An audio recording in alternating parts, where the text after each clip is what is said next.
Motion of A body in A lift. ഒരു ലിഫ്റ്റിൽ stationery ആയിട്ടിരിക്കുന്ന ഒരു ഒബ്ജക്റ്റിൽ അനുഭവപ്പെടുന്ന ഫോഴ്സുകൾ: ഒന്ന്, അതിൻ്റെ വെയ്റ്റ് mg വെർട്ടിക്കലി ഡൗൺവേർഡായിട്ടും അതിരിക്കുന്ന സർഫസ് ഈ സബ്സ്റ്റൻസിൽ കൊടുക്കുന്ന നോർമൽ റിയാക്ഷൻ r. ഈ രണ്ട് ഫോഴ്സാണ് ഈ ഒബ്ജക്റ്റിൽ അനുഭവപ്പെടുന്ന ഫോഴ്സുകൾ. ഇതിൻ്റെ case 1, lift at rest or moving with uniform velocity. ഈ കേസിൽ ഈ ഒബ്ജക്റ്റിൽ അനുഭവപ്പെടുന്ന റിസൾട്ടൻറ്റ് ഫോഴ്സ് കണ്ടുപിടിക്കാം. Resultant force F is equal to മുകളിലേക്കുള്ള ഡയറക്ഷൻ പോസിറ്റീവായി കരുതുക, r താഴേക്കുള്ള ഡയറക്ഷൻ നെഗറ്റീവ് ആണെങ്കിൽ r മൈനസ് mg ആണ്. ഇവിടെ ലിഫ്റ്റ്, റെസ്റ്റ് അല്ലെങ്കിൽ മൂവിങ് വിത്ത് യൂണിഫോം വെലോസിറ്റി ആണെങ്കിൽ acceleration a is equal to 0 ആകുന്നു. അപ്പോൾ നമുക്ക് F is equal to ma is equal to r minus mg. ഇവിടെ a 0 ആകുമ്പോൾ r minus mg is equal to 0 അഥവാ r is equal to mg. അപ്പോൾ ഇതിൻ്റെ normal റിയാക്ഷന് equal ആയിരിക്കും ഈ ഒബ്ജക്റ്റിൽ അനുഭവപ്പെടുന്ന വെയ്റ്റ്.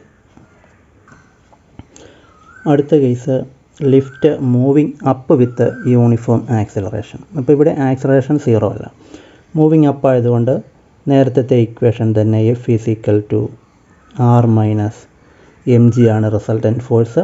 എഫിന് പകരം നമുക്ക് ma സബ്സ്റ്റിറ്റ്യൂട്ട് ചെയ്താൽ ma is equal to r minus mg.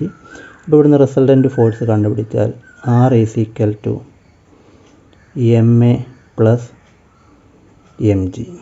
ഇതാണ് അതിൽ അനുഭവപ്പെടുന്ന normal reaction r is equal to m into g plus a. അടുത്ത case, lift moving down with uniform ആക്സിലറേഷനാണ്. അപ്പോൾ ലിഫ്റ്റ് മൂവിങ് ഡൗൺ ആയതുകൊണ്ട് താഴേക്കുള്ള ഡയറക്ഷൻ പോസിറ്റീവും മുകളിലേക്കുള്ള ഡയറക്ഷൻ നെഗറ്റീവുമാണ്. അപ്പോൾ അതിൽ അനുഭവപ്പെടുന്ന resultant force F is equal to mg minus r എന്നാകും. ഇവിടെ നമുക്ക് എഫിന് പകരം ma സബ്സ്റ്റിറ്റ്യൂട്ട് ചെയ്യാം. ma is equal to mg minus r. ഇവിടുന്ന് r കണ്ടുപിടിക്കാൻ r is equal to mg minus ma ആകുന്നു, or is equal to m into g minus a. അപ്പോൾ ഇതാണ് ഒരു ലിഫ്റ്റ് മൂവിങ് ഡൗൺ ആണെങ്കിൽ വിത്ത് യൂണിഫോം ആക്സിലറേഷൻ ആണെങ്കിൽ അതിൻ്റെ റിസൾട്ടൻറ്റ് ഫോഴ്സ് അല്ലെങ്കിൽ നോർമൽ റിയാക്ഷൻ എന്ന് പറയുന്നത്.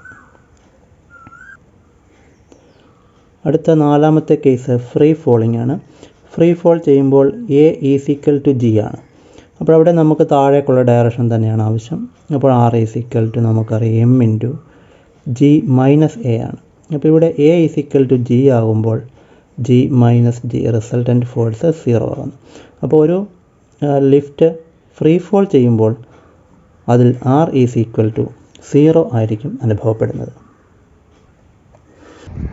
ഇതിൽ നോർമൽ റിയാക്ഷൻ 0 ആകുന്നത് കൊണ്ട് ഒബ്ജക്റ്റ് വെയ്റ്റ്ലെസ് ആയിരിക്കും.